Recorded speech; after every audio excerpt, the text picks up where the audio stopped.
1 al 15, la sabiduría y la insensatez.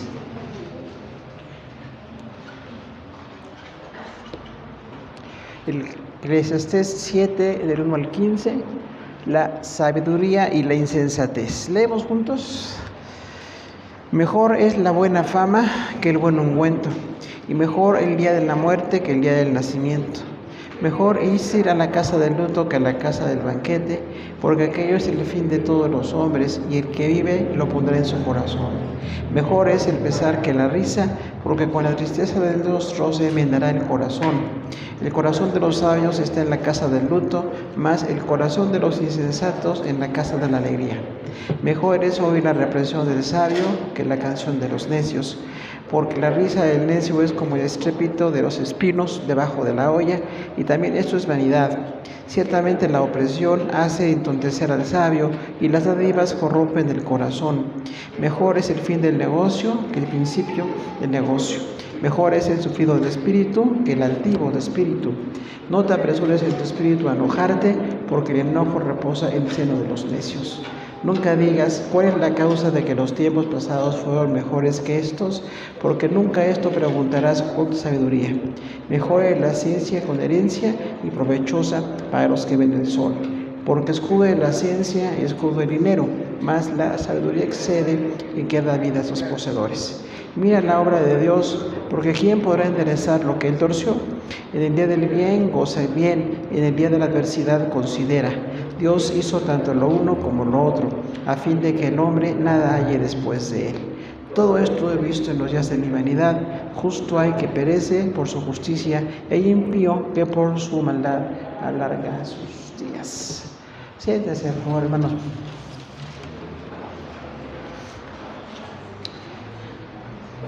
Cuando vemos Eclesiastés, un libro de poesía hebrea, hay algunas cosas que tenemos que entender, porque tenemos el prejuicio de la literatura o la poesía occidental. Para nosotros como occidentales, la poesía tiene que tener métrica y rítmica, o sea, tiene que tener una medida y un ritmo para que nos parezca agradable. Pero en la literatura judía, en la poesía, no había ritmo y métrica. Había una insistencia en repetir ideas de una manera idéntica, que se llaman así como silogismos, para que la gente entendiera lo importante de un tema. También se repetía de otras maneras, cambiando una palabra, alternando las ideas, y era muy importante para ellos repetir algo. Entonces, cuando Salomón escribe este libro de Eclesiastés, habla de un recurso que es el contraste. El contraste es la diferencia. Habla de un punto positivo y enseguida un punto negativo, que también se usa mucho en Salmos, ¿no? Como literatura judía, y entonces había que ver ese valor de lo que se escribía respecto a la diferencia, en este caso, entre la sabiduría y la insensatez. Vamos a decir que aquí, nada más en Eclesiastés, la palabra sabiduría aparece en 4 textos. En 4:13 dice que es mejor ser joven, pobre y sabio. O sea, ese interés que tenemos en lo económico, en la riqueza abundante que nos parece como muy necesaria, no es de sabios. Dice aquí, es mejor ser un joven pobre, pero sabio. Y también habla del valor de la juventud.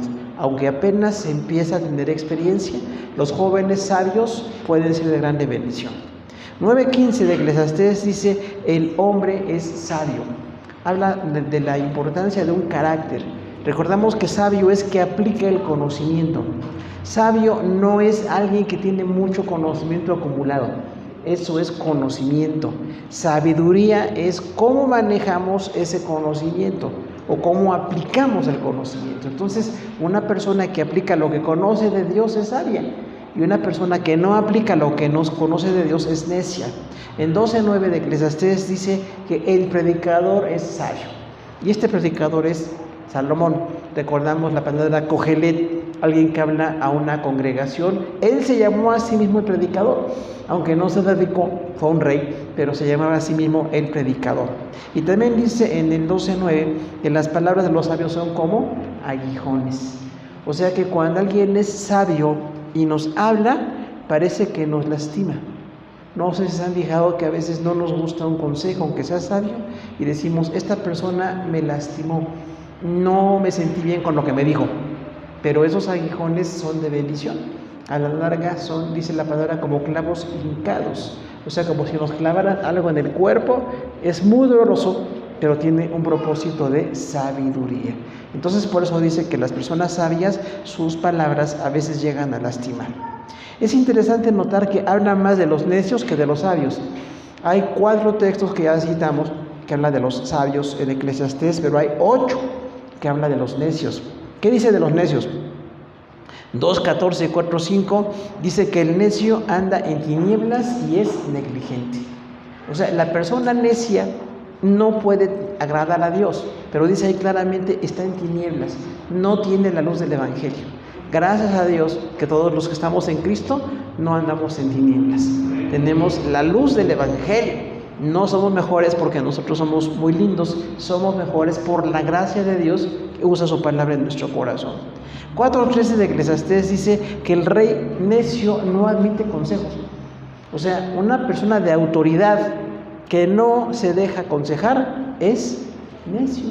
Aunque esté en autoridad, aunque tenga poder económico, político, si no escucha consejos, es una persona necia. El 5:1 habla del sacrificio de los necios. O sea, los necios son los que aparentan. Esto habla de una actitud religiosa. ¿Sabe que las personas tenemos muchas actitudes religiosas? Una manera de portarse, de pararse, de ver, de saludar, parece muy buena, pero si detrás de ello no hay santidad, es el sacrificio de los necios. La religión de apariencias, ¿no? También dice allí en el 7:9, el enojo está con el necio. O sea, las personas necias provocan enojo, porque como no se dejan corregir, como hacen lo que quieren, como no tienen una buena conducta, generalmente generan enojo. De manera que cuando nosotros hacemos enojar a los demás, no estamos haciéndolo por una buena conducta. Generalmente el enojo lo provocamos porque estamos siendo necios. 10:2 de Eclesiastés dice que su corazón está a la mano izquierda. El corazón de los necios está a la mano izquierda. Esto quiere decir que no tienen una rectitud. Fíjese que es interesante notar que las personas que usamos mucho la mano derecha somos ¿qué? Diestros.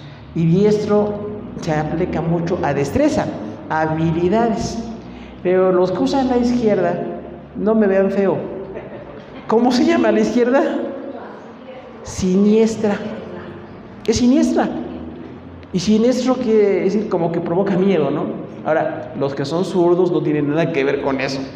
Pero normalmente es una metáfora. Y dice aquí, los necios, en vez de que tengan en su corazón del lado derecho de su cuerpo, lo tienen la mano en el lado de la torpeza.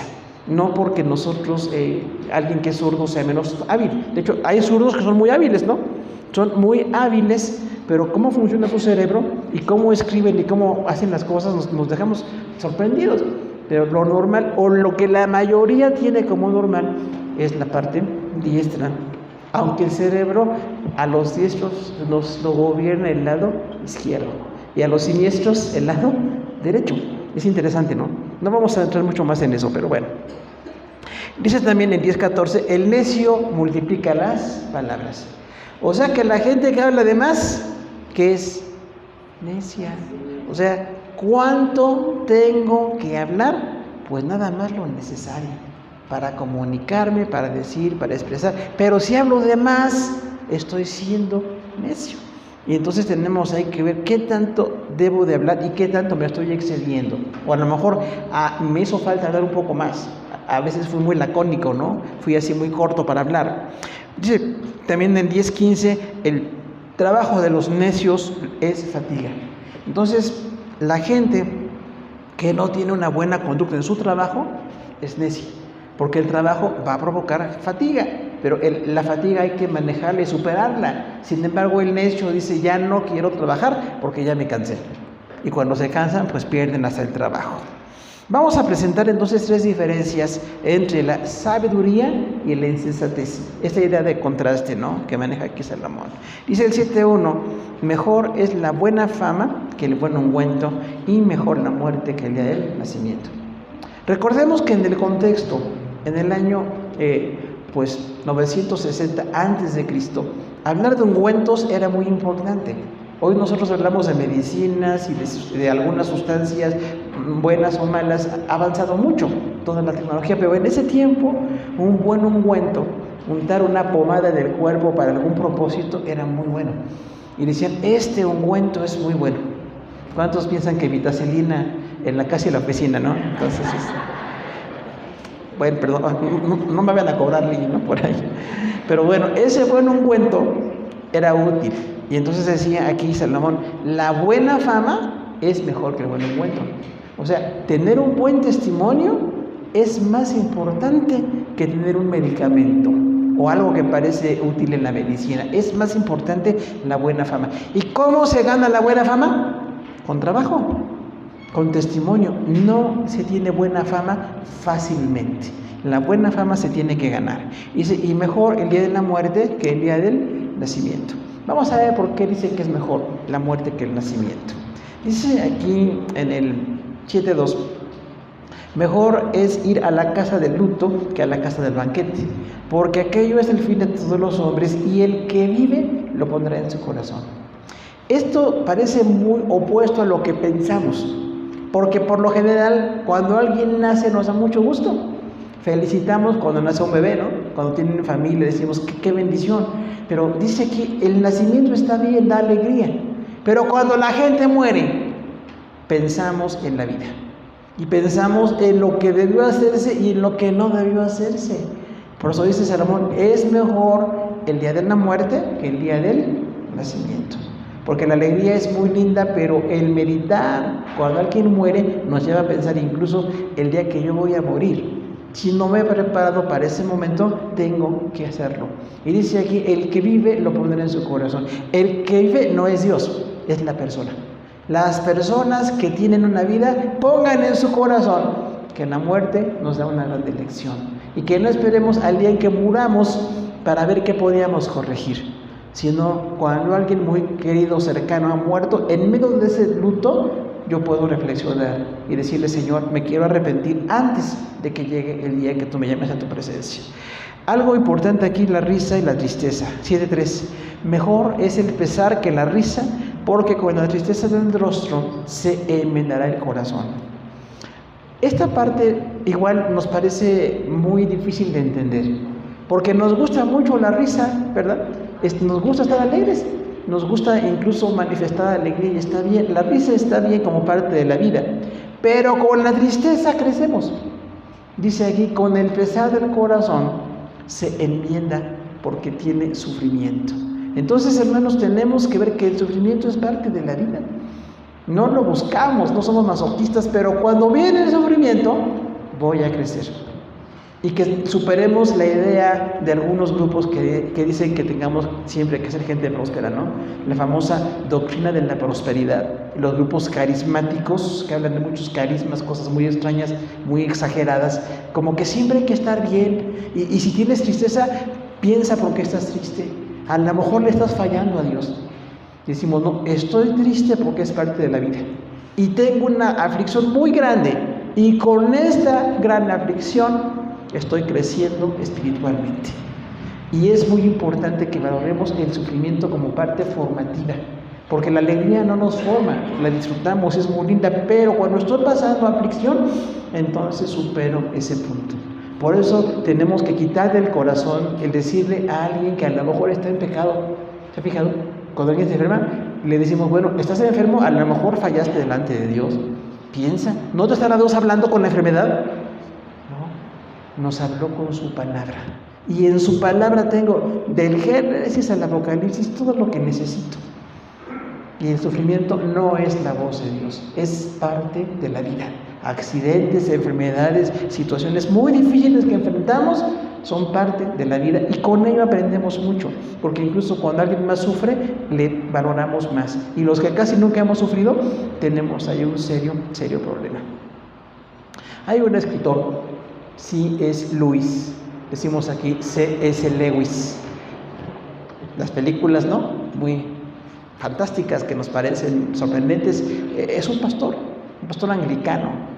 Y este hombre tuvo una vida muy tranquila, casi 50 años. Todavía en Inglaterra, en la Universidad de Oxford, está su casa. Recuerden que los cristianos también tenemos gente inteligente. No todos somos, pero tenemos. Y este hombre intelectual escribía y hablaba del sufrimiento. Muchas veces hablaba del sufrimiento y disertaba allí en Inglaterra. Hasta que un día conoció a una mujer de Estados Unidos. Y esta mujer, un poco más joven que él, empezó a hablar con él y decirle: oye, ¿por qué hablas de sufrimiento si no has sufrido? Y él decía: bueno, lo entiendo y nunca lo he experimentado. Lo interesante, se casó con ella. Nada más que tuvieron un bebé. Y cuando nació el bebé, ella murió de cáncer. ¿Es sufrimiento o no es sufrimiento? Y en ese sufrimiento, ahora este escritor, que ya tenemos parte de su historia, aprendió y decía: ya no voy a disertar, sino que voy a dar testimonio. Dios me enseñó a superar el sufrimiento. Entonces, hermano, qué bendición que cuando pensábamos una vida cómoda, este hombre no sufría casi nada. Tenía toda su vida muy bien organizada hasta que murió su esposa.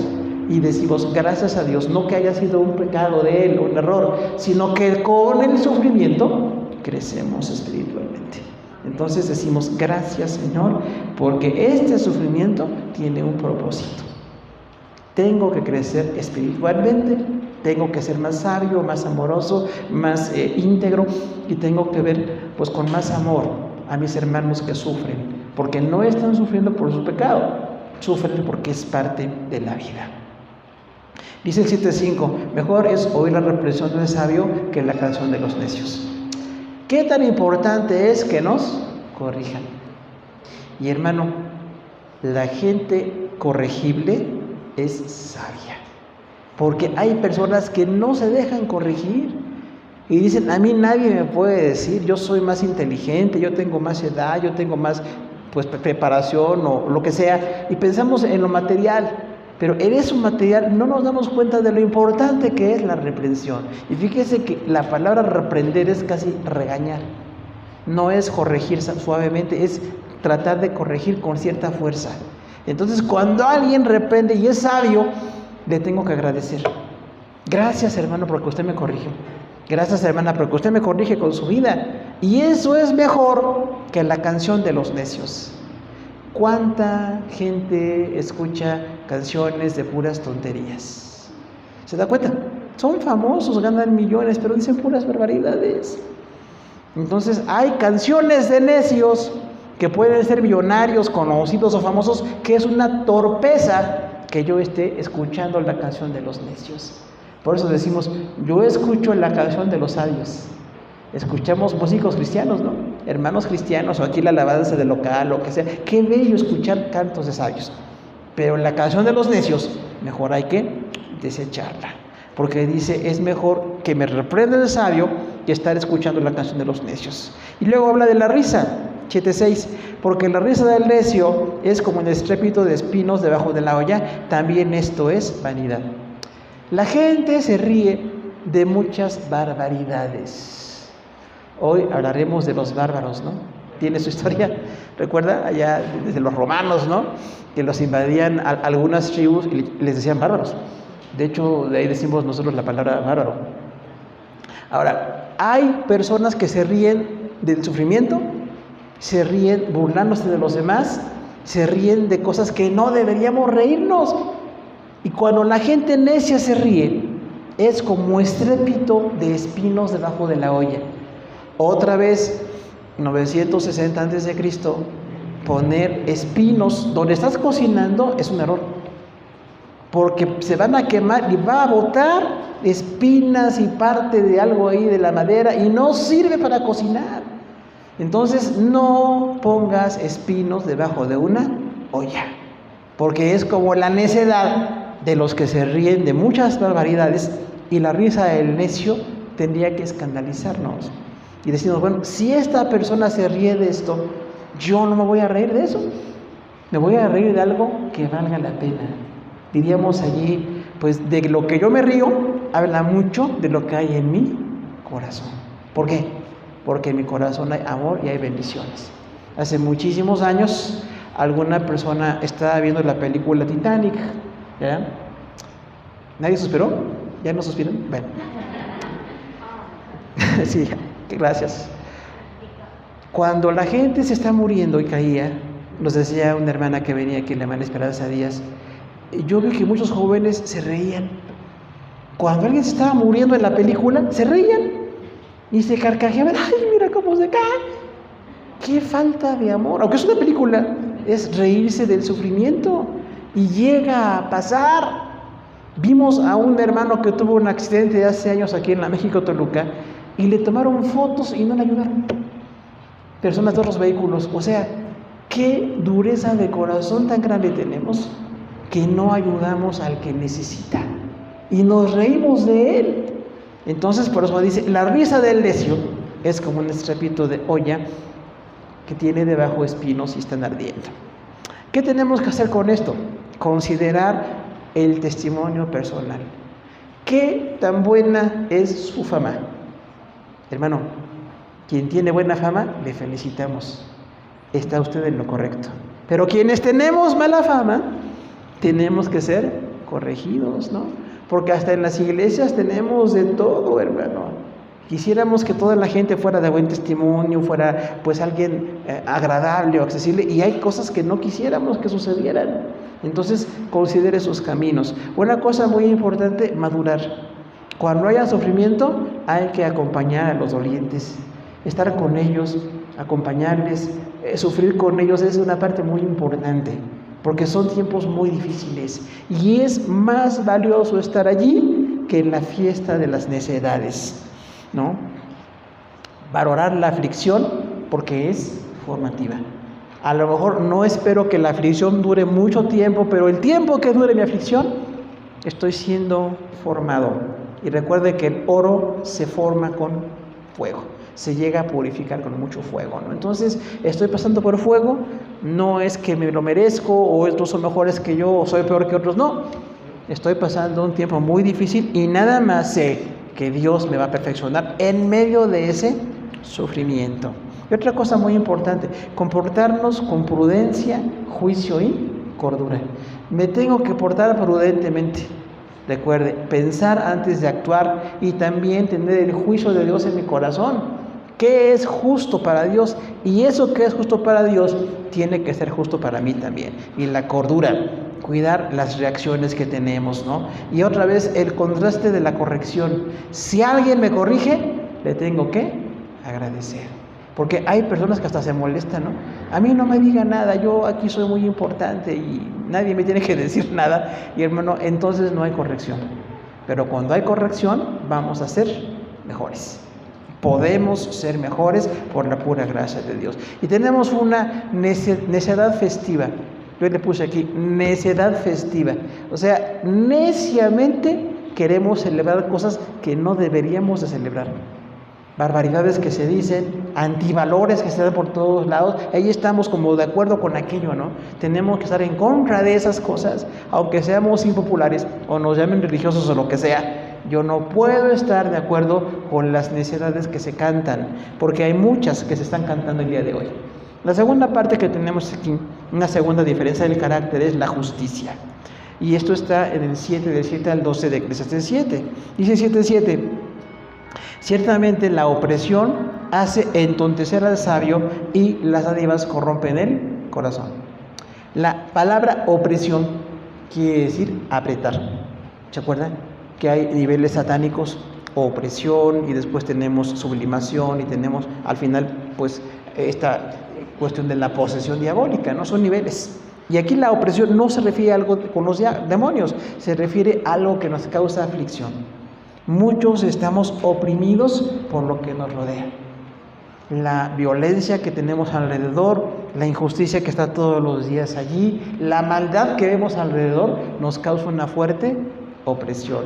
Pero dice, la opresión hace entontecer al sabio. O sea, ya no voy a dejar que esta opresión tan fuerte me haga entorpecer, porque quiero llegar a ser sabio. Y el sabio es a pesar de la opresión. Aunque venga opresión, podemos salir adelante por la gracia de Dios. Por eso decimos, a veces tenemos tanto afán, porque estamos muy preocupados por cosas que nos pasan, pero no sabemos qué va a pasar mañana. Si Dios mañana quita mi opresión, qué bendición tan grande. Pero hay quienes tenemos en el corazón el temor tan fuerte, porque pensamos que esa opresión no se va a quitar nunca. Y hermano, gracias a Dios, porque los miedos que llegan, recordemos que la función del miedo es que corrijamos algunas cosas, que nos protejamos un poquito, pero no que íbamos presa de ese temor y ese afán. Entonces la opresión tenemos que irla manejando. Y una cosa importantísima, la corrupción hace daño.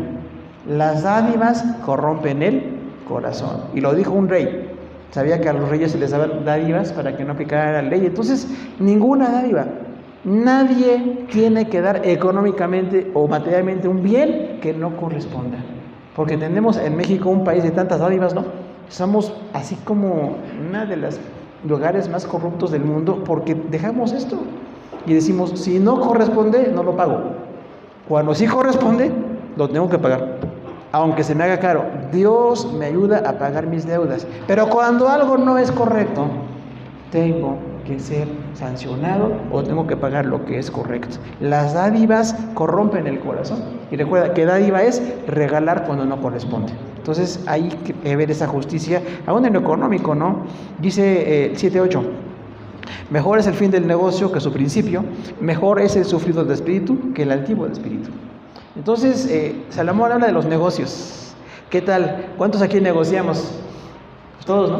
Todos tenemos quehaceres y negocios y pues profesiones y oficios. Entonces, dice, cuando acabe el negocio es mejor. ¿Por qué? Porque pasó todo el proceso.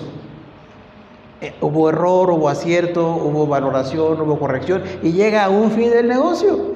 Y cuando acabamos un negocio decimos, pues qué grande bendición. Claro que hay que empezar los negocios con alegría, porque hay creyentes que piensan que la alegría es así como un pecado y que tienen que estar siempre afligidos y cosas así. Pues no, santurronería, ¿no? Le llaman por ahí. Cuidado con esa santurronería. No me voy a poner triste cuando empiezo un negocio. Claro que cuando el negocio acaba me siento más bendecido y tengo que aprender a manejar los negocios allí. Pero dice entonces ahí, el sufrido es mejor que el altivo. El sufrido de espíritu es alguien que está pasando una aflicción y sí lo demuestra.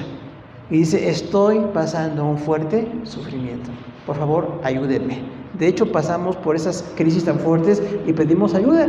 Por eso oramos e intercedemos y pedimos a Dios. Pero cuando estamos sufriendo, tenemos la bendición de poder crecer en lo espiritual. Pero cuando somos soberbios, entonces no dejamos que la corrección llegue. Por eso dice, es mejor el sufrido de espíritu que el altivo de espíritu. Ahora, si somos soberbios, tenemos que quitar la soberbia. Porque la soberbia es intentar recibir la gloria que Dios merece y pensamos que la merecemos nosotros. Y queremos siempre ser mejores que otros y presumir cosas que no corresponden. Y entonces dice ahí, bueno, el altivo de espíritu está mal. Aunque el sufrido de espíritu está pasando situaciones difíciles y aflicción, pero puede crecer en lo espiritual. ¿Qué tal el enojo? Dice allí 7:9, no te apresures en tu espíritu a enojarte, porque el enojo reposa en el seno de los necios. O sea, nos podemos enojar sin hacer daño, sin decir cosas impropias, ¿no? Sin dejar que el enojo se apresure de nosotros, se apodere de nosotros. Ahora dice, no te apresures. ¿Cuántos nos enojamos rapidito? Y rapidito, que no me vean porque yo ya saben cómo soy. Hermano, no está bien. Tenemos que ser como pasivos en esto. Sí nos vamos a indignar, enojar, discutir, pero siempre con el amor de Dios y con el proceso de estoy en desacuerdo, podemos mejorar, hay cosas que no están bien, pero tengo que pasar por un proceso de revisar esas situaciones. Pero hay personas que están tan enojadas que incluso ya no oyen o ya no quieren dialogar, ¿no? Entonces es muy importante que no seamos de la gente, como dicen, mecha corta, ¿no? ¿Se acuerdan de los mecha corta? Dice, tú eres mecha corta. Pues dijeron eso de un presidente de la República. No digo quién, pero eso dijeron. Ahora, se enojaba rápido. Entonces, el enojo está bien, es parte, pero tengo que controlarlo y tengo que superarlo. Porque dice, el enojo está en el seno de los necios. O sea que los que se enojan mucho son muy cercanos con los necios. El que es alguien así que se enoja, que se enfurece rápidamente, puede cometer algunas necedades. Siempre el enojo puede ser como una defensa, puede ser dar mi opinión, pero no quiere decir que puedo abusar de los demás. ¿Qué pasa con los tiempos? 7:10. Nunca digas cuál es la causa de que los tiempos pasados fueron mejores que estos, porque nunca esto preguntarás con sabiduría. Se llama sublimar el pasado. O sea, ¿cuántos decimos antes éramos mejor que hoy? Amigos, no es cierto. No éramos mejores, éramos bien distintos, pero hoy tenemos la bendición de lo que la gente quiere ser, lo que la gente dispone. Pero si hace años no teníamos esos recursos, teníamos otra manera de desempeñar nuestros valores, no quiere decir que éramos mejores o peores, nada más éramos diferentes. Porque recordemos eso, ¿no? Hay muchas personas que llegan en su corazón a estar tristes porque ya no está alguien que usted quiere mucho. Decimos, hay personas que yo no quisiera que se murieran. Hay personas que no deberían morir, ¿no? Decimos por ahí, y se murió, ¿y qué hago ahora? Pues tengo que seguir. Y la enseñanza que me dejó, o el principio espiritual, o lo que sea, multiplicarlo. Pero nunca estar pensando que en el pasado siempre fue mejor, porque no es cierto. Cada día vienen las generaciones, ¿no? Esta generación actual es mejor que la otra, no. Somos distintos. Ni mejores ni peores, nada más distintos. Y hoy tenemos que darle gracias a Dios por lo que tenemos de bendiciones. Porque los que subliman el pasado no se dan cuenta del valor del presente. Porque decimos, bueno, pasó hace años, me gustó mucho, tuve bendiciones en mi vida personal, en matrimonio, con la familia, en mi trabajo. ¡Qué bueno! Pero hoy tengo las mismas oportunidades, ¿no? O como decimos, ya no puedo arreglar el asunto con los que se han ido, pero sí lo puedo arreglar con los que están presentes. No nada más decir, ay, se murió y no le pedí perdón y no le dije, pero hay gente con la que sí puedo hablar el día de hoy, ¿no? Entonces, nunca será sabio decir, los tiempos pasados fueron mejores que estos. No es sabio. La ciencia, el 7:11, buena es la ciencia con herencia y provechosa para los que ven el sol. Dice aquí algo muy importante, el conocimiento es valioso, pero que sea como una herencia que se hereda, una herencia que se pasa de generación en generación, una herencia generacional. ¿Por qué? Porque si no paso ciencia a la siguiente generación, ¿de qué servir?